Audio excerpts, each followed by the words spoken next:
홍콩 한국방송 채널K 뉴스입니다. 이번 주 주요 뉴스입니다. 오미크론 변이에 효과적인 바이오엔텍 2가 백신 접종이 성탄절 전에 시작됩니다. 일부 장소 출입 시 백신 패스를 제출하지 않아도 됩니다. 황색 코드로도 방문할 수 있는 곳들이 늘어났습니다.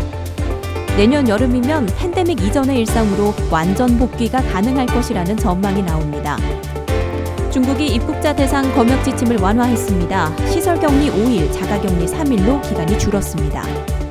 인천 아시아 럭비 세븐즈에서 홍콩 시위대를 상징하는 노래가 연주돼 홍콩 정부가 강력 항의에 나섰습니다.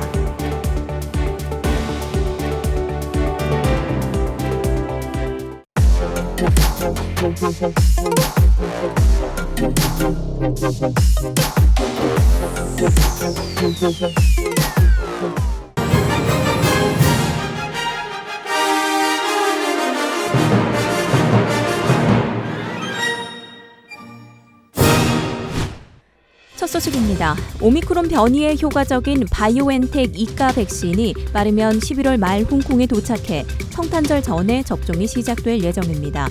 2가 백신은 오미크론 하위 변이 바이러스인 BA4와 5에 효과적이라고 알려졌습니다. 정부는 18세 이상을 포함해 만성질환자, 의료 종사자, 노인과 같은 고위험군을 대상으로 2가 백신의 부스터샷을 우선 제공할 계획입니다. 홍콩 코로나19 백신 자문위원회 소속 전문가들은 오미크론 변이 대응 2가 백신이 현재의 4차, 5차 접종에 대한 대안이 될 수 있다며 백신 승인 이유를 밝혔습니다. 한편 2가 백신 접종은 3차 혹은 4차 접종 60일 이후부터 가능합니다. 내일부터 일부 지정된 장소 출입 시 백신 패스를 제출하지 않아도 되고 홍콩 입국자들은 황색 코드로도 방문할 수 있는 장소가 늘어났습니다. 입국자들은 황색 코드로도 재래시장, 테마파크, 미용실, 종교시설을 방문할 수 있게 되고요. 일요일부터는 경마장 출입과 장내 야외 취식도 가능합니다. 일반인의 경우 해당 장소 출입 시 더 이상 백신 패스나 QR코드 스캔을 하지 않아도 됩니다. 이외에도 캠핑장이 일반에 다시 열리는가 하면 경마장을 포함한 야외 스포츠 경기장, 공연장 관람석에서의 음식물 섭취 또한 허용됩니다. 실내 운동시설에서의 거리두기 제한은 사라지고 한 수업당 12명 이내의 정원을 수용할 수 있습니다. 다음 소식입니다. 내년 여름이면 팬데믹 이전의 일상을 되찾을 수 있을까요? 정부 전염병 자문위원인 아이반 교수는 내년 여름 코로나19 관련 규제가 전면 철폐될 것으로 전망했는데요. 그는 코로나19 일일 감염자 수가 점진적으로 감소 추세에 접어들었고 시민 80%가 백신 접종을 완료한 상태에서 60%가 감염된 적이 있어 강력한 집단 면역력이 형성 중이라고 판단했습니다. 신종 변이 바이러스가 출현하지 않는 한 내년 여름쯤 완벽한 일상으로의 복귀를 조심스레 기대하지만 이번 겨울 독감과 코로나19 동시 유행 가능성도 있어 여전히 상황을 예의주시해야 한다고 전했습니다. 중국이 해외 입국자를 대상으로 검역 지침을 완화했습니다. 기존 7+3에서 시설격리 5일과 자가격리 3일로 기간을 단축한 건데요. 중국 입국이 한결 수월해짐에 따라 중국을 찾는 사람들뿐 아니라 역으로 중국 관광객들도 홍콩을 보다 많이 찾을 것으로 예상됩니다. 이른바 서킷 브레이커로 불리는 확진자가 나온 항공편에 대한 일시 운항 정지 규정도 철회하기로 했습니다. 또 탑승 전 48시간 이내 2번에 걸쳐 PCR 음성 결과를 제출해야 했던 요건 역시 1회로 줄어듭니다. 한국 인천에서 열린 아시아 럭비 세븐스 시리즈 2차 대회 홍콩 한국 남자부 결승전에서 2019년 홍콩 반정부 시위대를 상징하는 노래가 울려 퍼져 홍콩 정부가 강력히 반발했습니다. 홍콩팀 코치는 주최 측에 사전에 녹음된 중국 국가를 정확하게 제출했다고 거듭 주장했습니다. 하지만 행사 관계자의 말은 달랐습니다. 홍콩팀으로부터 전달받은 국가가 없어 임의로 글로리 투 홍콩을 준비해뒀었고 뒤늦게 중국 국가 연주 요청을 받았지만 담당자의 실수가 있었다고 인정했습니다. 조직위원회는 사태 파악 직후 곧바로 중국 국가로 대체했고 대한럭비협회는 단순 업무상의 착오였으며 어떠한 정치적 의도도 없었다고 해명했습니다. 하지만 홍콩 정부는 배후설을 지목하며 철저한 진상규명을 요구하고 있어 이번 논란이 쉽게 수그러들지는 않을 전망입니다.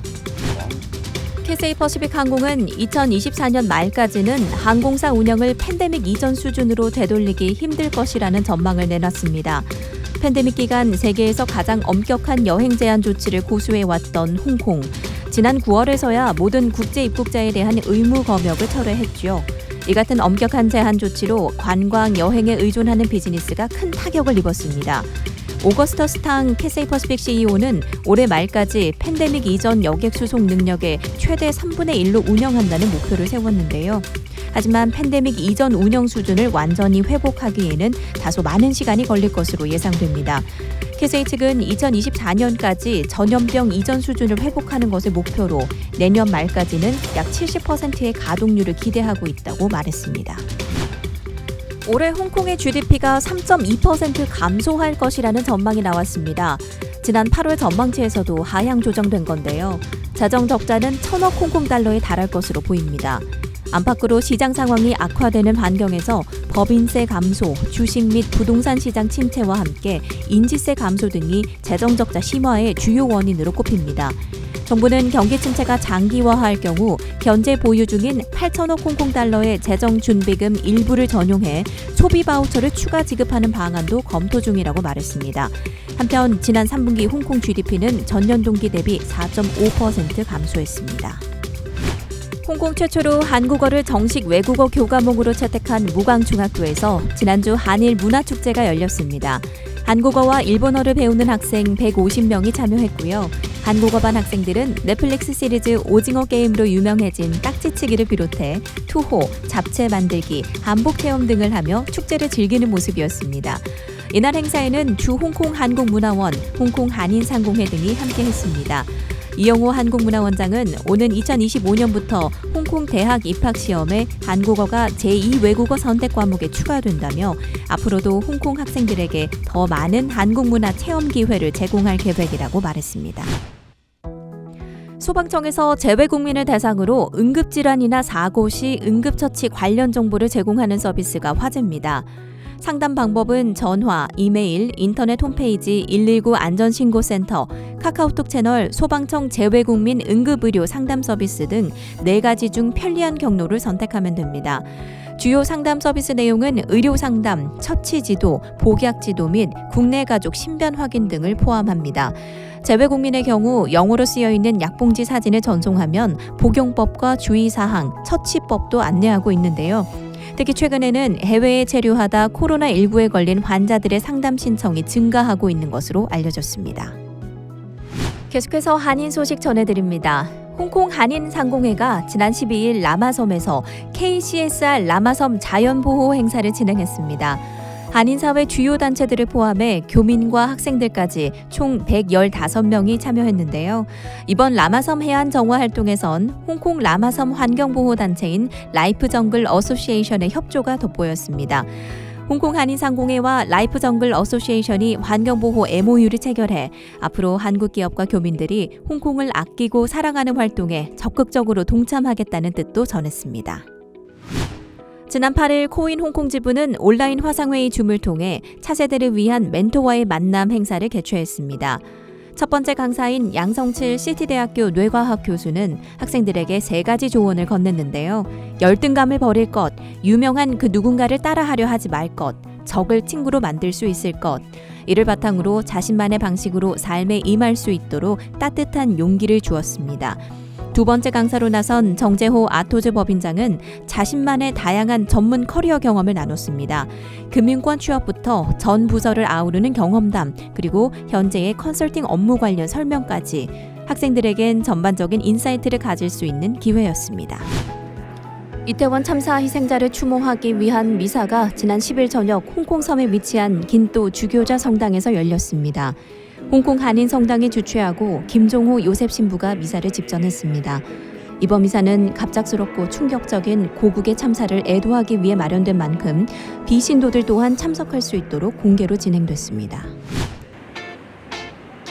우리 짱의 큰 특색은 부의류는 하지 않습니다. 한국의 싱싱한 해산물 주 재료로 쓰는 식재료로 쓰는 그런 메뉴를 개발해가지고 시작을 했습니다. 10호점 이상으로 늘리는 것이 저희 기본 목표입니다. 끝으로 날씨입니다. 동북 계절풍이 중국 남부 지역에서 계속되면서 주말과 다음 주 초까지 시원한 날씨가 예상됩니다. 대체로 구름 낀 날씨를 보이다가 다음 주 초 한두 차례 가벼운 소나기가 내릴 것으로 보이고요. 평균 기온은 22도에서 25도로 야외 활동하기 매우 좋겠습니다. 홍콩 한국방송 채널K였습니다. 고맙습니다.